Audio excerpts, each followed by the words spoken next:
Hello, ladies. I'd like to welcome you back to Lily's Crafty Corner. This is week 4 of the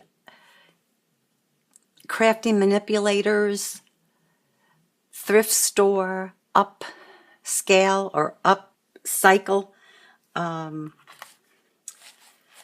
project that we're sharing. And in my, where it says directions or more, you'll find the links below for the other people that are participating. And what I have here is week 4, and we were to upcycle an article of clothing, and I chose to do a shoe. This is just the overview for now, and what I'd like to share with you at this moment is what I did. This is what the shoe looked like in the original form. I purchased them at a Salvation Army store, and it was, thrift store, and they charged me $7.99 for the 2 shoes. The first step I took was I sanded the lame, the bottom, and this one I've already painted the gold, which I did on the other one. And then I also sanded the lame here on the heel, the whole thing. Then I took some Liquitex gesso and I covered it, and then I let it sit and dry. And once it dried, I took a napkin and I took it apart, and I happened to use this one. And as you can see on the back, they do match up. And this here is a napkin. As you can see, it's on there. It's not sticky, and you could feel it. It feels like a fabric. And what I did with that was I took, once the gesso dried, I took, just dropped something. I wanted to pick that up. Okay. I took the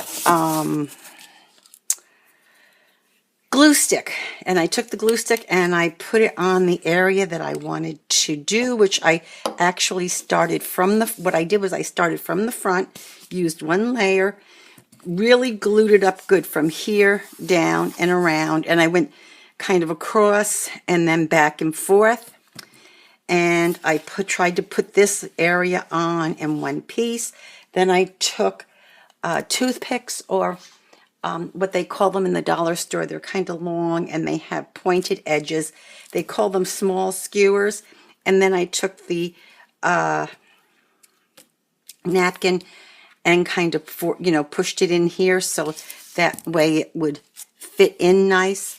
Then I took once I got had it all on, then I took this, which is a gel gloss medium, and I put that over it. And what it does, it's better than the Mod Podge, which a lot of people like to use, because as I think you can see, it's wrinkled but very minimally on the sides and in the back. And by using the gel medium over the napkin, once you let it dry, let the glue stick dry, once you've applied the napkin, you let it dry, and then you put the gel gloss, a thin coat on, and do it very gingerly. And then once that all dried, I gave it a little bit of time. And then as you can see, I added some lace. Now the lace actually was I got these at the flea market. And what they were, it was a table runner and 4 placemats. And I cut up the placemat. As you can see, it's all lace. I paid $10 for 4 of these, plus the table runner.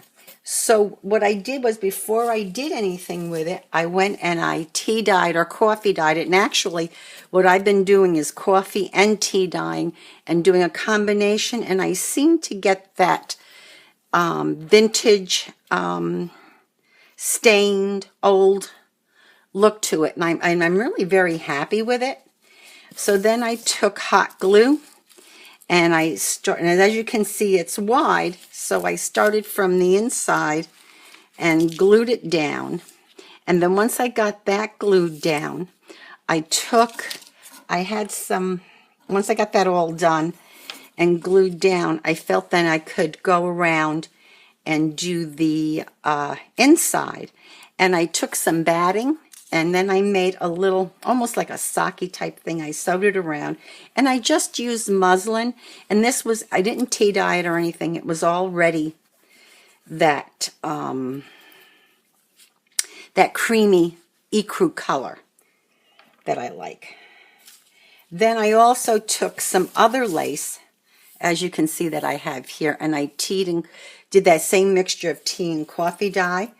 I did it with this one, and I did it with this one, and I also did it with the here, this little doily that I actually cut. I had found that in a thrift store, and it was only like $1. And then this one, this piece here where I made the flower, you can see that this lace is the thinner lace that I used. And I made a little, I sewed a circle, you know, like I did here with this other lace, which is this lace here. And I just sewed them together to make rosettes. Then I had some paper, and these were flowers that we cut out on the Cricut. And then I take and I ink them, and all of them I use the Tim Holtz. And what it is the, this might have been, I don't know which one that was. This may not have been. This actually made that in watercolor. But these flowers here were inked with Vintage Photo from Tim Holtz and then wet down a little bit to give some dimension to them, and I made the smaller ones. I used the tiny attacher to put them together.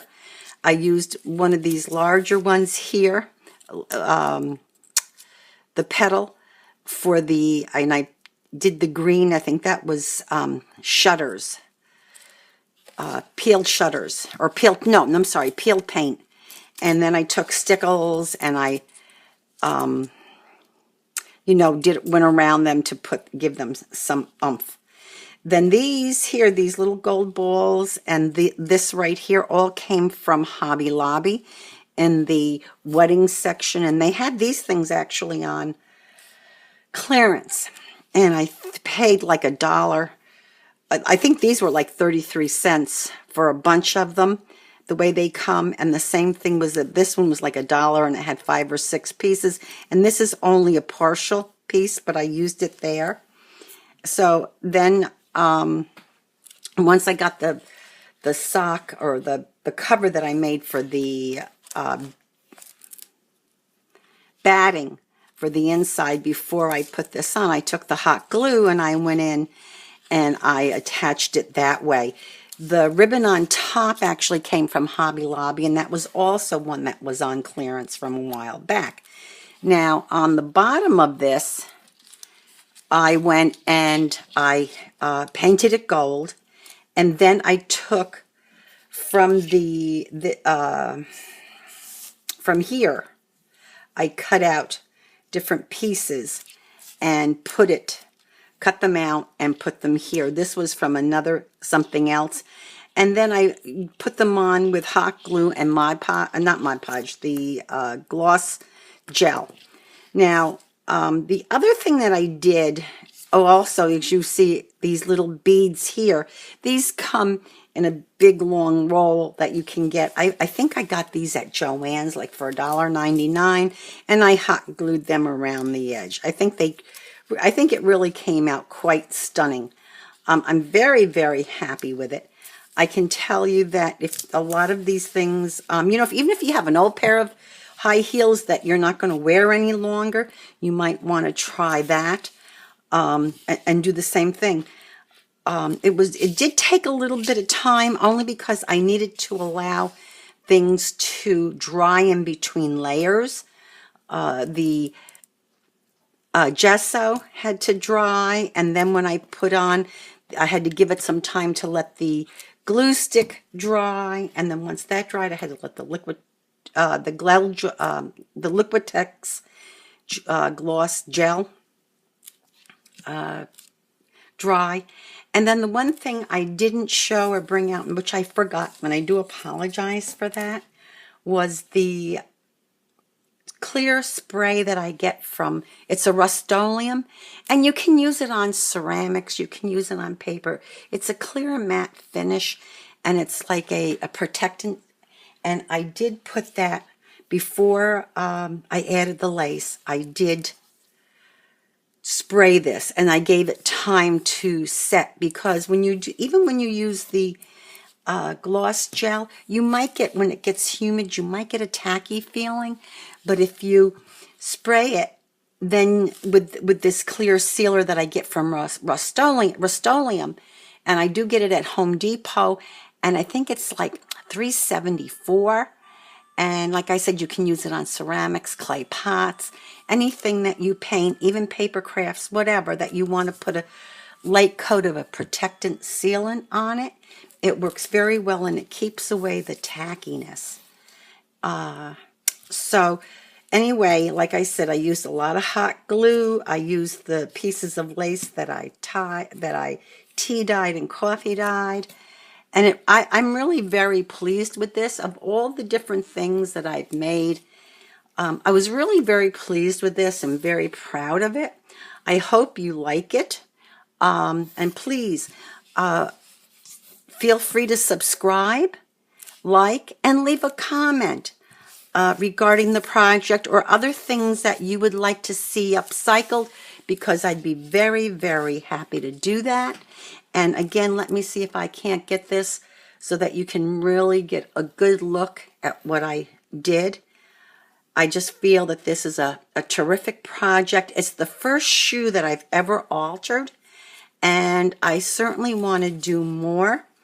I will tell you that my granddaughter will be having her 21st birthday in 2020, and so therefore I think I want to take this shoe and make something for her 21st birthday. And what's nice with this being that, by the way, that it has a cushion here. You can use this as a pin cushion. If you don't want to put a cushion in that I put in, you could leave it so that you could put do it in such a way that you could put a bottle of wine. The other thing is, we do like to make those stick pins, and I was thinking that you can make stick pins and put them in here to show, or a lot of ladies are going back to wearing hats these days, so you could put your hat pins in here. And again, I just wanted to give a nice overview of the shoe. This is one of the few projects I have to tell you that I'm very, very proud of and very, very happy with. I hope you enjoyed it. I hope you will subscribe, like, and hit the bell so that you will get notification when I do other things. And if you would like me to do something, do another shoe project, maybe a baby shoe project or a sneaker project, I would love to do it. Just let me know. Thanks, and have a great day.